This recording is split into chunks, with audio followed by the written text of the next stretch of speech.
Arch Rock, submitted by Mackie Cruiser. This is a fantastical tale from my time in Michigan. We used to go camping there all the time with my family, and we called it going up north. At the time, I lived outside of Saginaw, but every chance we got, we would go up north.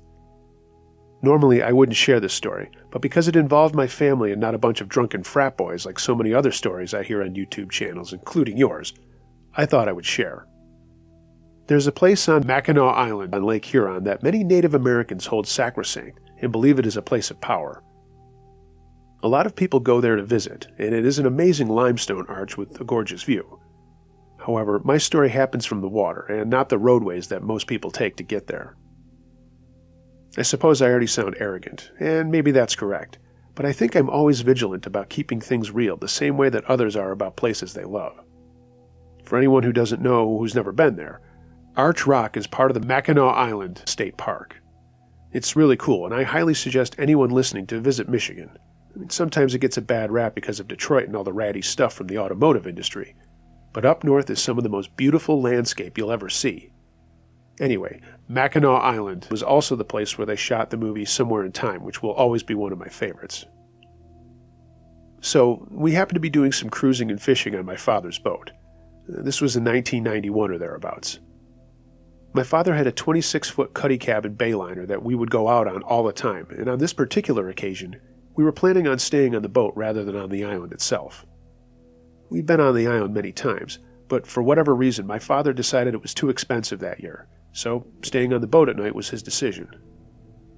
It was just me, my sister, who I'll call Amy, and my parents on the boat, so it was cramped but still good family fun. I was 14 at the time, and my sister was 12. After cruising around and having a good day of swimming, we had to stop to have something to eat on the island, and we decided to wrap things up and anchor outside of Arch Rock. As I said, look it up. It's really cool, and we were just sitting on our boat enjoying the evening and could see a lot of people checking out the unique geological formation from the water. That night, after we had decided to bed down on the boat, I woke up needing to go to the bathroom. I got up and went out to the rear portion of the boat to pee over the side. Yeah, I know, it sounds gross, and we did have a portable toilet, but as a guy, this was a heck of a lot easier for him to just whip it out and pee over the side. As I was doing it, I heard a faint yell coming from the island. In the darkness, I looked over and could make out the arch, but of course couldn't really see anything. But I kept hearing this odd yell. After a few minutes, my dad came up from the cuddy cabin to see if I was okay, and I told him about the yell. We sat quietly and heard it again. Even in the darkness, I could see my dad looking at me with a shocked look on his face. This was not a yell for help, but it wasn't a happy thing either. It sounded like someone in distress, but again, not looking for help. I guess I'm being ambiguous with my description, but what I'm saying is that this was just someone yelling to yell. I asked my dad if we should call somebody on our ship-to-shore radio, and he said no. Whoever that is probably just fooling around. My dad looked at his watch and said it was 1:30 in the morning and that we should go back to bed and not worry about it. We did, and I fell asleep quickly. But around 2:30, or maybe an hour or so later, I heard something tapping on the side of the boat. I was up against the wall in the cabin, but I heard the distinct sound of tapping. It wasn't waves, and it wasn't the lapping of the water. This was a steady tapping. Immediately I thought it had something to do with the rope in our anchor line and wanted to just go back to bed and not pay attention to it. But as much as I tried to go back to sleep, I couldn't ignore the sound of this tapping. Part of me wanted to wake up my dad and have him hear it as well, but I was also starting to get a little wigged out. So after an hour of hearing this tapping and no one else waking up, I decided to go back out for another pee even though I was scared. When I got into the night air and was ready to go, I looked over the side of the boat and saw a figure bobbing in the water, tapping on the side of the hull. It didn't look like a human being. It was, for lack of a better term, ghost-like, but still physical enough to tap on the side of the boat. I stood frozen staring at it, and after maybe 10 seconds, I saw this thing turn its head to look directly at me. Before I could do anything or call for my mom or dad, this thing opened its mouth and made this blood-curdling yell. the same yell we had heard coming from the arch earlier in the night. At this point, I screamed too, terrified, and the figure dropped into the water and didn't reappear. My mom and dad crawled out of the cuddy to see what was wrong, and I'm sure my stupid teenage babbling didn't get the story out properly. My dad said I was probably just dreaming and needed to go back to sleep. I got a drink of water, and my mom gave me a hug, and I was ready to go back to bed, when all three of us heard that same yell coming from Arch Rock. At this point, my dad got out his binoculars and looked at the stone formation, and just whispered the word, "Jesus." He said he had seen someone standing or walking on the arch with their hands on their mouth yelling. He said we needed to go back below and blew it off. That's exactly what we did. I know this is anticlimactic, but we never figured out who was yelling in the middle of the night, or who it was that came up to our boat. At least I don't. Over the years, as many times as I've told the story, my family actually now believes me. Sounds silly, but it was super scary at the time. We still talk about it, and no one has any explanation for whatever that thing was.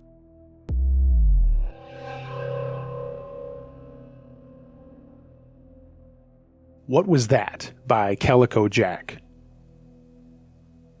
This is not a ghost story, nor is it scary in the traditional sense, but it's something I experienced one time that I couldn't explain, and I've wondered for a long time whether it may have been supernatural or cryptozoological in nature. This story contains no jump scares or humanoid figures, but it illustrates one of my favorite subjects of the unexplained, that mankind is said to know more about the surface of distant planets than we do about the deep ocean. And the ocean can be weird as shit.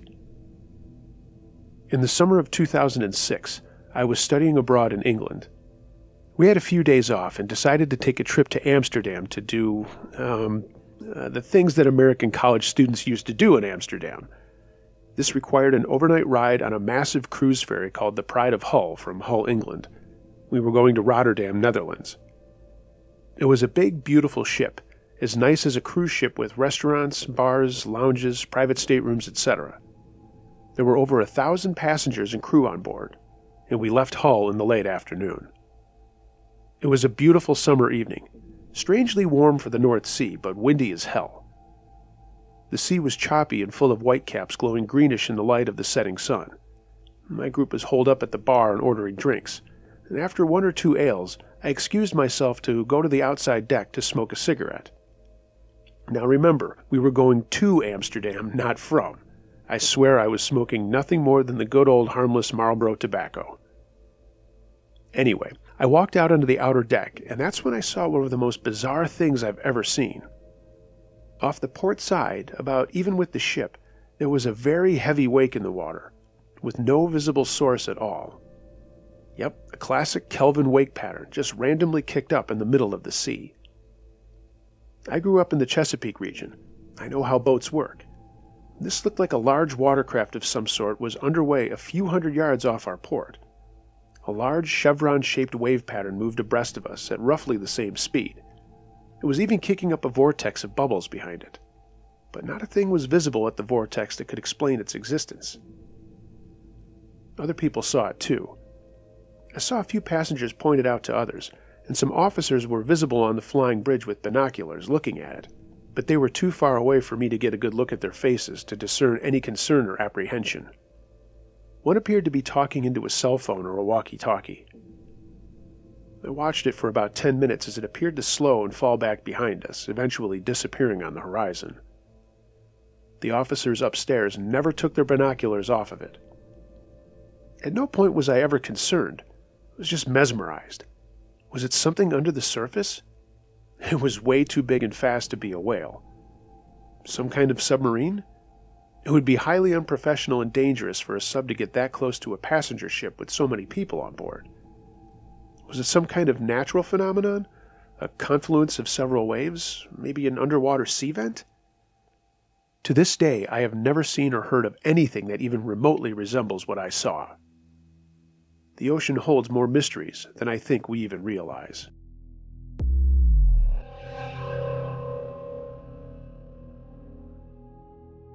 Pirate Attack, submitted by Lone Ranger 6. After I finished my service in the USN, I took a job as a contractor with a security group aboard a VLCC.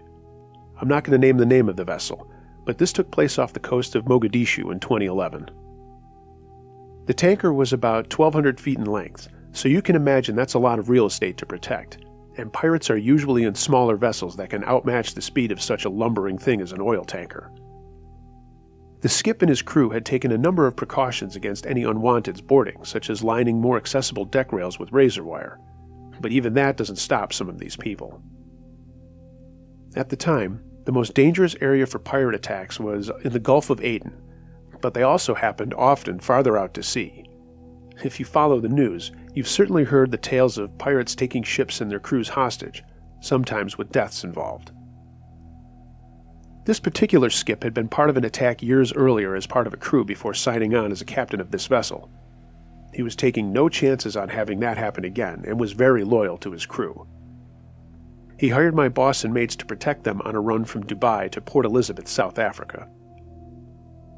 Immediately, before even leaving port as the ship was receiving her payload, my boss, and I'll simply call him Ace, had the 5 of our team stack sandbags at strategic points of the aft where we could be stationed with AR-15s and have some protection. We were hoping for the best, but were preparing for worst-case scenarios. I want to mention that many people wonder why 5 guys in a small powerboat would risk their lives jetting out into open waters. Outside of bulk payload costs, crews and vessels themselves can and have been held for ransom. And obviously, VLCCs are not cheap in the least. But these pirates are pretty fearless and ruthless, if I may say so. I heard a lot of stories, and I'd seen the news, and I knew what I was getting into. We left the Gulf of Oman, went through the Arabian Sea, and started making our way skirting the coast of Africa, maybe 20 miles out. Things were going smoothly, but that's when our run-in started.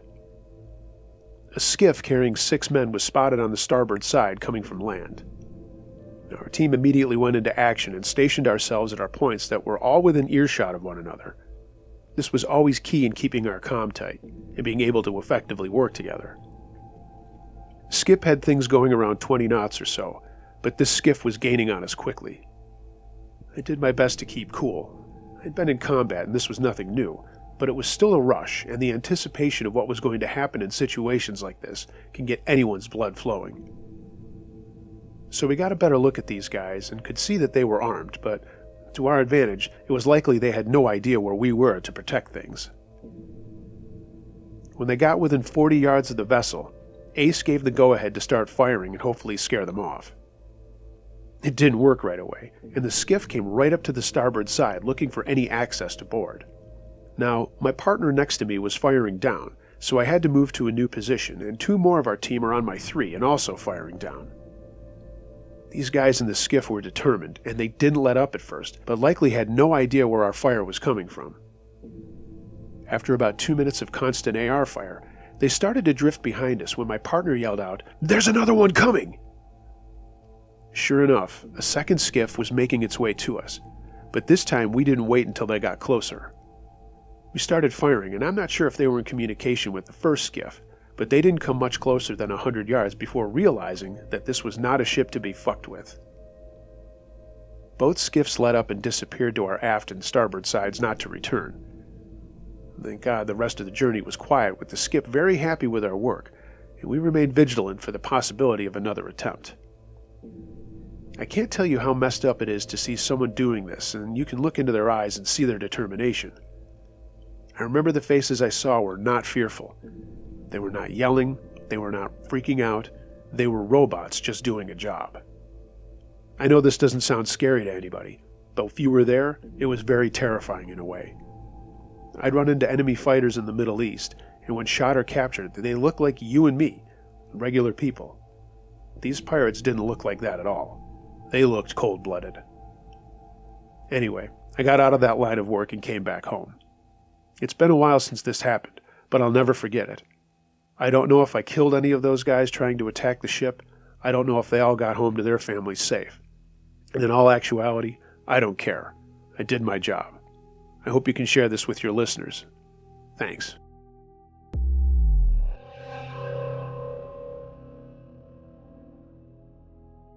Oh, damn. Buy finance, dude. My scariest moment on the water was on the Mississippi River. A friend and I were fishing on the main channel in a wing dam about a half-mile from a dam. The water was high, but we were being careful. We decided to pull anchor and go upstream a little further, so we got out into the main channel, and his 25-horse Johnson flat out died. My friend furiously started cranking on it, but it just kept sputtering. The current was pulling us closer and closer towards the dam, and there were no other boats in sight. I was in the front and tried to figure out what to do, as my friend pulled the cover on the motor and was trying to get it started. I moved the electric trolling motor to the front of the boat, set it on high, and tried to slow our drift towards the dam. I took the oars we had and started rowing to slow our drift, and I should mention that we tried to drop the anchor, but the current was way too strong at this point and wouldn't hold. The bottom at this point was mud. We were about 50 yards from the "Oh God" wires the Corps of Engineers puts up that you can grab and hold on to as your boat goes over the dam, when the motor finally sputtered to life. My friend hit the gas, and we got out of the current and into a slow away from the dam and current. Terribly scary point on the water. If we had to grab onto those wires, who knows how long we would have had to hang there before someone came and got us. If we had missed those wires, yeah, we were goners.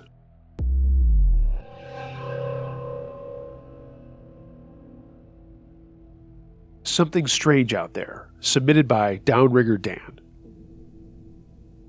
This is really messed up. And I know when people say they hate it when others say, this is true and it happened. Well, that pisses me off.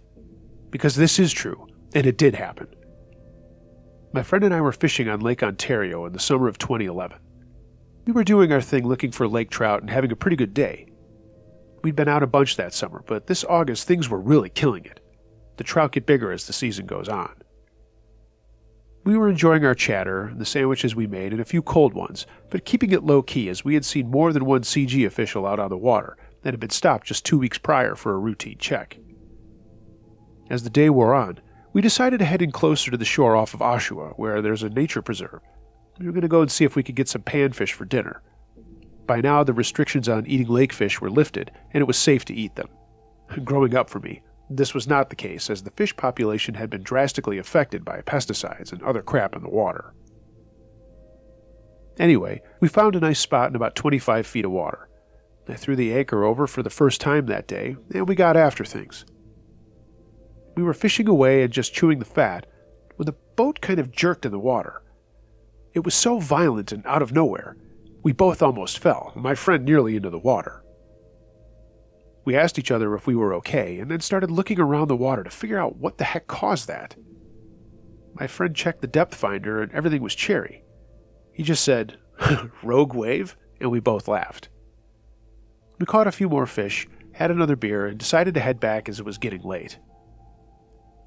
Before we could pull anchor, the boat jerked violently again, but this time, we were being pulled along out into deeper water. I grabbed the stool in the prow of the boat, and my friend crawled to get behind the wheel. Going for the anchor was pointless. The entire boat was being dragged away from shore at a pretty good clip. I yelled out, "What the hell?" And my friend said, "Look, over there," and he pointed. He was pointing behind my back and towards the front of the boat as I was looking at him. There was a cluster of flashing lights underwater about 50 meters away, and probably, 10 meters down. We immediately knew whatever it was the thing that was dragging us along. This lasted for about another 800 meters before the flashing lights dimmed and went down into the bluish-black water, and our boat slowed. After a minute, I grabbed the rope for the anchor and pulled it up as fast as I could, but noticed there was no tension on it. Why, you might ask? Only about half the line came back. It had been severed, and the anchor was no longer attached to it. I held up the rope to my friend, and he just shook his head. I said, "That was crazy, eh?" And he quickly fired up the motor and told me to get back to his seat. He pushed the throttle hard, and we sped away from there back to the boat launch where we had entered. We quietly got the boat out of the water and onto its trailer. I don't think we said more than 2 words during the entire process. We weren't that shaken up, but we just didn't know what to say. We skipped the fish that we caught and went to a restaurant for something to eat. And finally, my friend said, "What the hell was that?" I said, "I don't know, but I'll bet if we told anybody, they'd send us off to the loony bin pretty damn quick. It wasn't until a year later that I heard a radio show talking about USOs, unidentified submerged objects, and immediately I called my friend. I told him what I had heard, and he said that he had actually brought up the situation to a coworker of his that was into weird stuff, and that he had heard the same thing, and that reports of USOs outside of Toronto and along the coast of the lake were not uncommon. To be honest, I really don't care what it was. I'm just glad we weren't pulled under, or worse.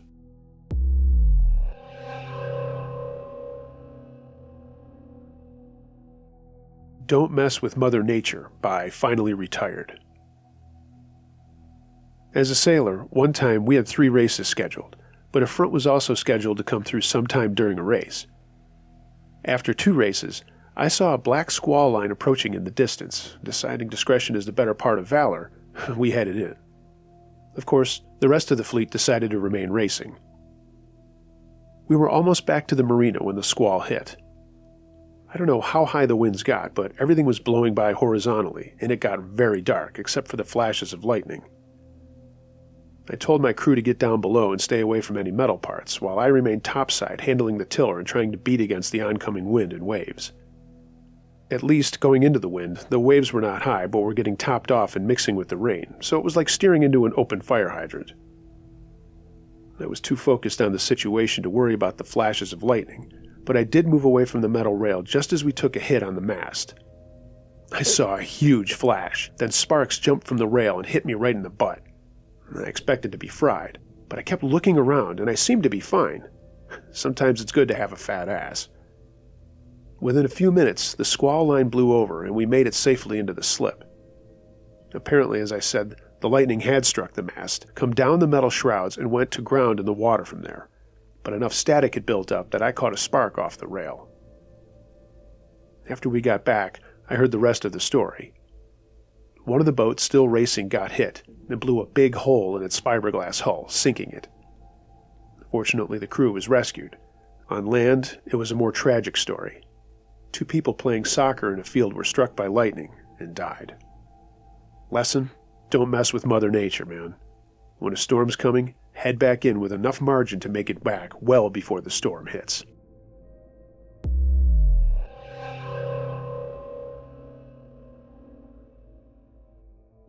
How We Started Scuba Diving by Allison. As backpackers on a 12-month RTW aren't known for being cashed up, we certainly weren't at this time. 2 skinny, raggedy travelers arrived in Sydney after 3 months in India with barely enough money to get ourselves around the great southern land. My then boyfriend, now husband, is Australian, so we dutifully did the rounds of his relatives. His late grandfather was a lovely old bloke, and he gave us a large cash injection to pay for an operation on James's eyes. So, what did we do? We spent it on learning to scuba dive and going on liveaboards. His eyes are okay. He can see. We chose to do our PADI on Magnetic Island because it was cheap. The Great Barrier Reef is a long way out from the Queensland coast, so if you're going to learn to scuba dive, you have to factor in additional fees for boats. On Magnetic Island, you can do it from the beach, so it's a good deal. The initial PADI is a 3-day course with classroom work, pool work, and finally beach dives.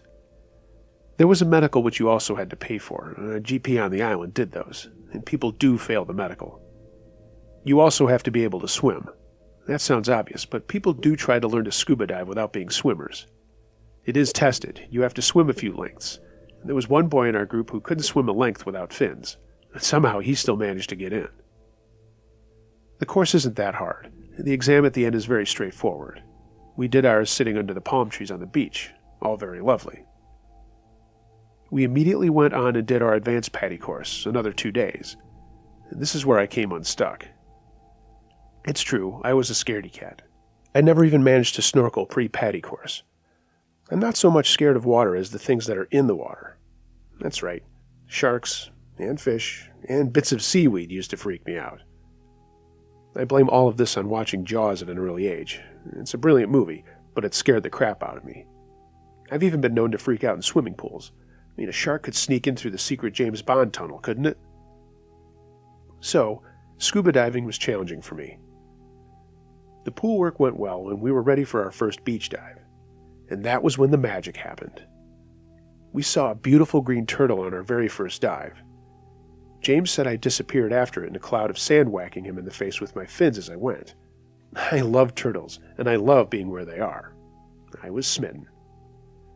That's enough background, so on to the scary scuba diving story.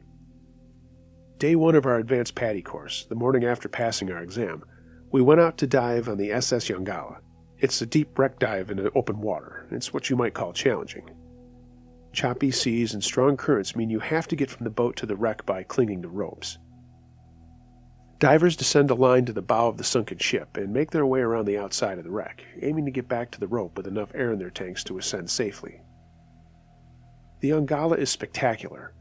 There are turtles, sea snakes, fabulous soft coral, and clouds of fish so thick you can hardly see through them.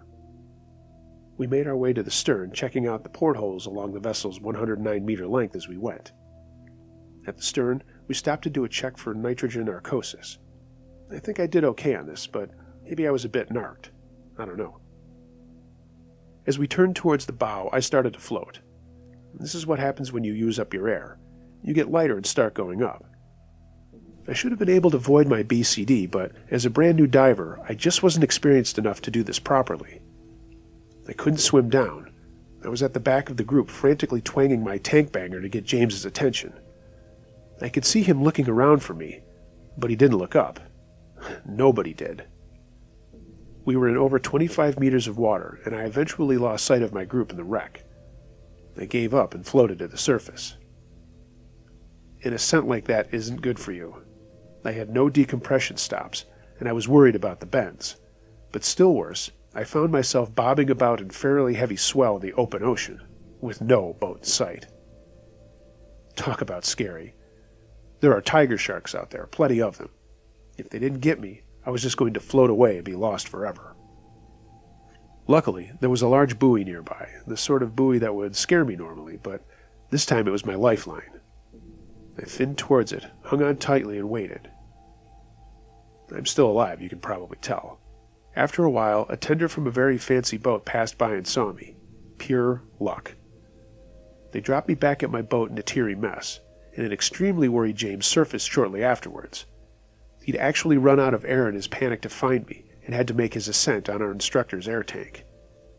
So, that's my scary scuba diving story, the time I nearly died. I went straight back down and did a second dive, this time clinging to my instructor's hand the whole time.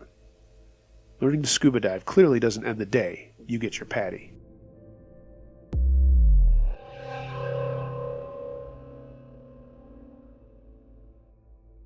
Did We Witness Murderers? Submitted by Slick Rick. This happened to me when I was 14 years old in 1998. My family had a place on a lake I'm not going to mention, and I'm going to change the names involved. It mainly involves me and my twin brother. I'll call him Tom, and my cousin, who was also 14, who I'll call Lou. We went to our place on the lake every weekend all summer long, and for 1 week with just our family, and another with my aunt, uncle, and cousin Lou. It was always a great time of fishing and water skiing and campfires. I look back fondly on all the times we were there. My parents owned a Four Winds powerboat, but we also had a 12-foot aluminum rowboat with an outboard motor on it. My brother and I used to use that a lot to go fishing, as my dad would never trust us with the Four Winds, and I don't blame him. I'm pretty sure we would have messed that up real good if given the chance. So, that year, we were all talking about how we wanted to get up early and go fishing without our parents, just the three of us kids. We told our parents of our plan, and they were fine with it as long as we had our life jackets and safety gear. I need to say that this is not a huge lake and is populated mostly with summer people, although there were a few cabins or houses that were full-time residences. It is, in fact, a very secluded and wooded area, and there is only one road to get to the lake, and it runs all the way around it. What I'm getting at is, if you don't have a place there or are not going to fish or whatever, you really wouldn't choose this lake for any activities. So, the night before, we planned out our game plan. We were going to sleep on the floor of the cabin's living room so we didn't have to walk down the creaky steps from where our bedroom was in the loft and wake up the entire house. We set a time for 4:30 and planned to just make some eggs and coffee and be on our way. Lou had also brought some really cheap Dutch Master cigars that we were going to smoke out there, acting like we were much older than we were. I suppose that doesn't add anything to the story, but I remember that being a big deal at the time. We woke up, had our quick breakfast, and made our way down to the water where our boats were. We got all of our gear into the rowboat and made our way out into the lake with our lights on in the darkness of the morning. The water was a sheet of glass, and it was dead silent outside of the hum of our outboard motor. We got about 100 or so yards off the shoreline and made our way down to a bay, maybe about a half-mile away from our place. It was a fairly shallow bay with a lot of weeds at the shoreline, and there were no cabins or houses there. Once we got to the spot we wanted and used a spotlight and our flashlights to determine where we were, my brother Tom cut the engine, and I quietly dropped anchor and let out some slack until it caught on the bottom. When we knew we weren't drifting, we got out our rods and reels and started to fish. Surprisingly, the fishing really was no different than at any other time of day, but we were still having fun. I'm not sure why fishermen think that they have to get up at the ass crack of dawn to catch the big ones, but I suppose it does make a difference for some types of fish. For the bass and panfish we were going for, it really didn't, because I've caught all of those types at all different times of the day. About a half hour later, and it was now around 5:30, it was still dark, but we could see light starting to penetrate the skies over the trees. That's when we heard some rustling at the edge of the lake on the other side of the weed bed. My brother Tom whispered, "Deer," and we all looked towards the shore to see if it was indeed a deer. During this whole time of fishing, while we were smoking our cheap cigars, we weren't really talking that much. I guess that's another myth of having to be dead silent to fish. But while we were looking and scanning the shoreline in the dim light, we didn't see any deer, but we could still hear a rustling of the trees and shrubs. Things got quiet, and then we heard low voices coming across the water towards us. We couldn't make out who was saying what, but we could tell there were at least 2 men on the shore. We remained silent, looking at the one spot, and that's when we saw 2 adult men carrying what looked like a blue tarp. They got to the edge of the water, the weeds and the land. They murmured something to each other and started to swing the tarp back and forth, and finally let it go. It splashed into the water and floated there for a while. Again, we didn't say anything. But about a minute later, as the blue tarp started to go under the water, one of the guys must have seen us because he yelled out, "Hey, what are you doing out there?" As I recollect on this, I think to myself, what a stupid thing to say. What the heck did he think we were doing out there? 3 kids in a boat with fishing rods is pretty self-explanatory. Well, these guys, we now saw that there were 3 of them, started to yell at us and told us that we had to get out of there, and if we didn't, we'd be in trouble. As smart-ass 14-year-olds, all we said back was, "Yeah, what are you going to do about it?" Or, "It's a free country," and "You don't own the lake," and finally a very loud, "Fuck you," from my brother Tom. This made these guys really pissed, and that's when we saw in the very dim light one of the guys raise up a rifle and point it right at us. At that point, one of the guys said, "Move along, get out of here now." They were not kidding. We realized we were in over our heads, and even though there was no way they could come out into the water to get us, having a gun pointed at you makes you a very, very different person, and all of our brave, smart-ass remarks left us. I pulled up the anchor as fast as I could, and Tom started the outboard motor. We made a huge spraying arc of water, and we got the hell out of there and made our way back to the cabin. We were shaking with nervousness as we docked our boat and left our gear in it and ran up to our place. My dad and uncle were up having coffee and a cigarette at our kitchen table, and we burst in and told them what had just happened. Both of them told us to calm down and slow down and repeat exactly what we had seen. My brother took the lead and told the whole story, with Lou and I just nodding or saying, "Yeah, that's what happened." My dad and uncle told us to stay there and went down to the water and got into the boat and went down to the bay where we said we had seen what we had seen. They were gone for about 20 minutes or so, and we heard them pull up to the dock, so all 3 of us ran down to the water to meet them. We asked them what happened, and they said they didn't see anything. They said they didn't see any blue tarp, and there were no men on the shoreline. I'll say this about that. They never accused us of making something up or told us we didn't see what we had seen, but they just told us that there was nothing there when they went down. So We all went back into the house for some breakfast as my mom and aunt had woken up and were puttering around in the kitchen making some food. We didn't have a TV at the cabin, but we did have a radio that was always tuned to the local public radio station. And this comes into play in just a second. We told my mom and aunt we really didn't catch any fish, and we told them about the weird thing that happened and the guy who pointed a gun at us. They both looked at my dad and uncle, and they shook their heads and said, "We went down there and checked it out. There's nothing there." My mom said that they should still call the police just in case. My dad nodded and called the local sheriff and let him know what we had seen, and the sheriff said he would look into it. That was it. We just got on with our day with plans to go water skiing and having lunch out on the powerboat. The next day at breakfast, we were all just sitting around having pancakes and good old-fashioned camp food when a news story came on the public radio station. A young woman had gone missing from a town about 15 miles away. She'd been missing for 4 days after leaving her shift at some Greasy Spoon diner, and the police and her family were desperately looking for her. Tom, Lou, and I looked at each other, and I know we were all thinking the same thing. What if, in that tarp we saw, was the girl? I voiced my concern aloud to everyone at the table, and everyone stopped eating to look at me. My dad immediately got up and called the sheriff again and told him what I had been thinking. Long story short, the police came out to check the entire bay, but didn't find any blue tarp or body anywhere.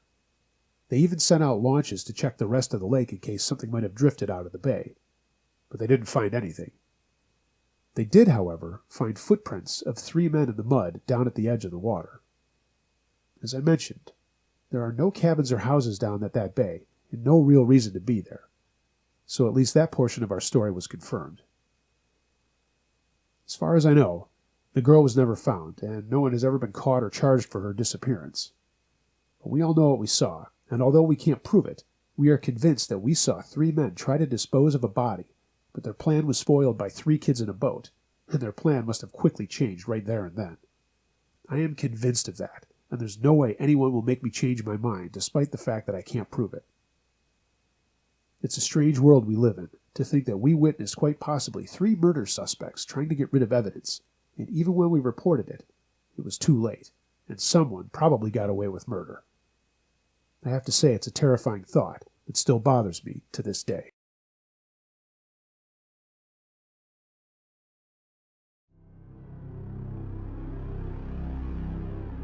Hey gang, thanks for listening. I hope you enjoyed this episode.